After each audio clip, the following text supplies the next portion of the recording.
আসসালামু আলাইকুম ভাই। ভাই আপনাকে কিছু প্রশ্ন করতে চাই, কি করতে পারবো?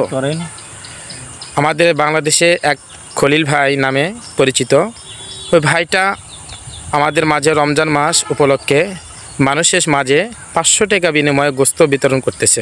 অর্থাৎ আপনার 500 টাকা বিনিময়ে গোস্ত সে বিক্রয় করতেছে। এখন অনেকে মানুষে সহ্য হইতেছে না, কারণ কি ভাই? এটা আসলে আপনার মুখ থেকে আমি জানতে চাই। আপনি যদি পরিষ্কারভাবে একটু বলতে চান তাহলে আমরা অনেক জানতে পারবো। আসলে আমাদের এই বাংলাদেশে বাঙালি জাতি, এরা আসলে কেউ ভালো কাজ করলে সেটা কিভাবে মানে নামানো যায় সেই চেষ্টাই চলে, এবং আমরা তো আসলে কেউর ভালো কেউ দেখতে পারি না। জি, এই ধরেন সবাই 700-800 টাকা করে গরুর গোশত বিক্রি করে, গরিব অসহায় মানুষরা খেতে পারে না। তো এক ভাই আমাদের মাঝে দেখা গেছে যে 600 টাকা, এবার রমজান উপলক্ষে আবার 550 টাকা বিক্রি করার সিদ্ধান্ত নিছে। তো একজন ব্যক্তি ভালো কাজ করতেছে, তার দেখা দেখি আরও মানুষ ভালো কাজ করতেছে। তো এই ব্যক্তির ভালো কাজটা সবার কাছে ভালো লাগে নাই। তো যারা উপরের লেভেলের নেতা খাতা আছে, যারা খেতে পারে, বিভিন্ন মানুষের কাছ থেকে চাঁদা টাদা করে খায়, তারা এখন এটা ভালো লাগতেছে না তাদের কাছে, গরিব এর জন্য তারা এটা বন্ধ করার নানান ষড়যন্ত্র করছে বলে আমি মনে করছি।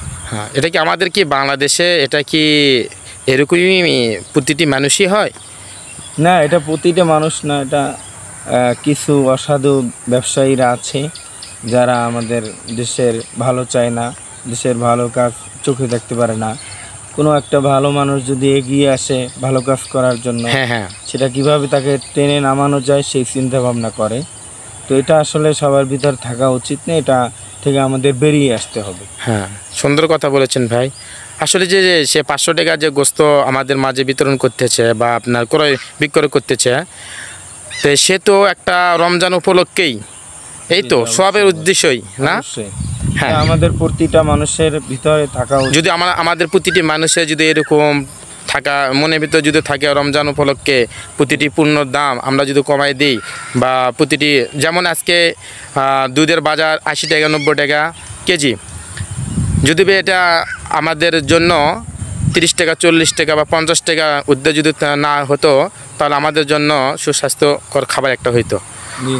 তা আসলে আমরা বাংলাদেশে বসবাস করতেছি, জানি না কীরকম।